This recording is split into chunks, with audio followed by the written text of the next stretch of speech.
Ya, kita beralih ke informasi lain yang juga tidak kalah pentingnya terkait dengan otopsi ulang jasad Brigadir Nofriansah Yosua Huta Barat yang akan dilakukan pada Rabu pagi. Keluarga dan kerabat melakukan penjagaan 24 jam di makam almarhum. Ya, sementara itu saat pemeriksaan di Polda Jambi, pacar almarhum mengaku jika Brigadir J sempat mendapatkan ancaman sepekan sebelum penembakan.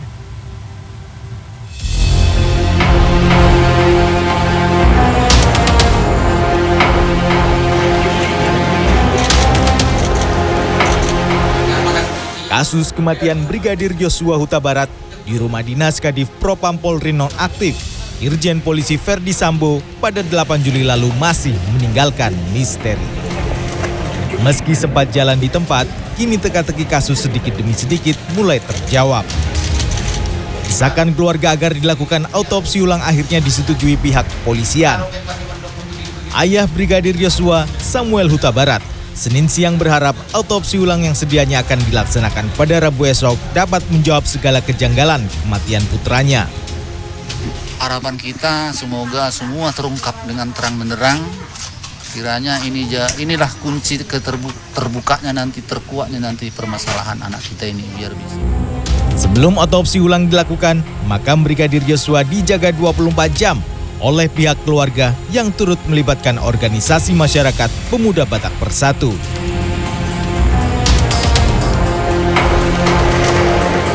Sementara di Jakarta, Komnas HAM Senin siang meminta keterangan dari tim forensik Polri terkait proses autopsi awal Brigadir J.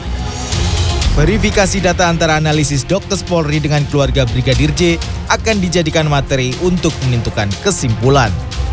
Bahwa keterangan dari tim Dokes ini sudah sangat komprehensif dan nanti hasil-hasilnya akan kami olah, kami padukan, cross-check analisisnya dengan hasil-hasil yang sebelumnya kami dapatkan baik dari pihak keluarga almarhum Yosua maupun dengan ahli. Komunikasi terakhir antara Brigadir J dengan pacarnya Vera Simanjuntak sempat terjadi sebelum Brigadir J tewas. Vera mengaku jika sang pacar sempat mendapat ancaman sepekan sebelum penembakan. Pengakuan mengejutkan itu disampaikan tim kuasa hukum keluarga Brigadir J saat pacar almarhum diperiksa penyidik Bareskrim Mabes Polri di Polda Jambi pada Sabtu dan Minggu kemarin. Ia mengungkap sepekan sebelum penembakan, ada percakapan yang mengarah pada ancaman terhadap almarhum Brigadir J. Vera sendiri enggan menceritakan isi ancaman itu. Ia mengaku masih trauma dengan peristiwa yang dialami sang kekasih yang dikenalnya 8 tahun lalu. Tim Liputan CNN Indonesia. Setelah meringkus 4 pelaku penembakan istri TNI di Semarang, tim gabungan menemukan fakta bahwa Kopral 2 Muslimin beberapa kali mencoba melakukan pembunuhan terhadap istrinya menggunakan jasa pembunuh bayaran. Ya, meski 4 orang sudah ditangkap, terduga pelaku utama Kopda Muslimin yang merupakan anggota TNI dan juga suami korban kini masih buron.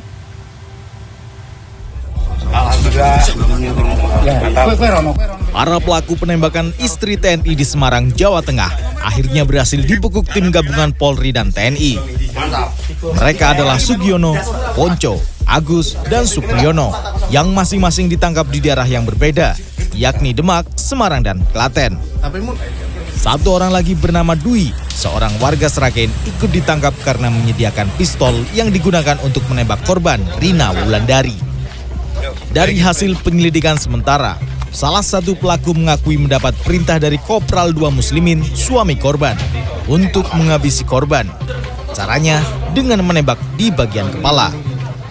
Sebagai imbalan, Muslimin memberikan uang 120 juta rupiah kepada salah satu pelaku saat berada di rumah sakit menunggu istrinya Rina Wulandari menjalani operasi pengambilan proyektil peluru Senin 18 Juli lalu. Nyuruhnya gimana? Caranya membunuh? Tembak kepala. Dikasih duit berapa? Terus dibagi berapa? Selain nembak, sebelumnya disuruh apa?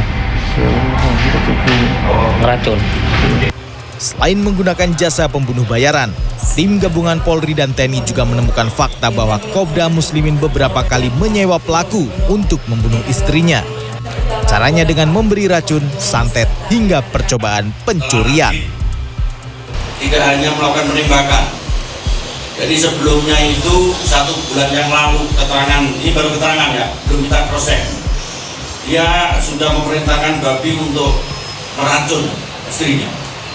Yang kedua, mencuri. Jadi pura-pura mencuri yang jelas targetnya istrinya itu mati. Kemudian yang ketiga, dia menggunakan santet. Kepala Staf Angkatan Darat Jenderal Dudung Abdurrahman Senin siang menjenguk Rini Wulandari, istri anggota TNI yang menjadi korban penembakan di Semarang, Jawa Tengah. Namun, Kasat tidak bisa bertemu langsung dengan korban karena masih menjalani perawatan intensif usai menjalani operasi kedua pada organ dalamnya. Meski 4 orang yang diduga sebagai pelaku penembakan kini sudah ditangkap, tim gabungan TNI dan polisi, namun terduga pelaku utama Kopda Muslimin yang merupakan anggota TNI dan juga suami korban sendiri kini masih buron. Tim Liputan CNN Indonesia.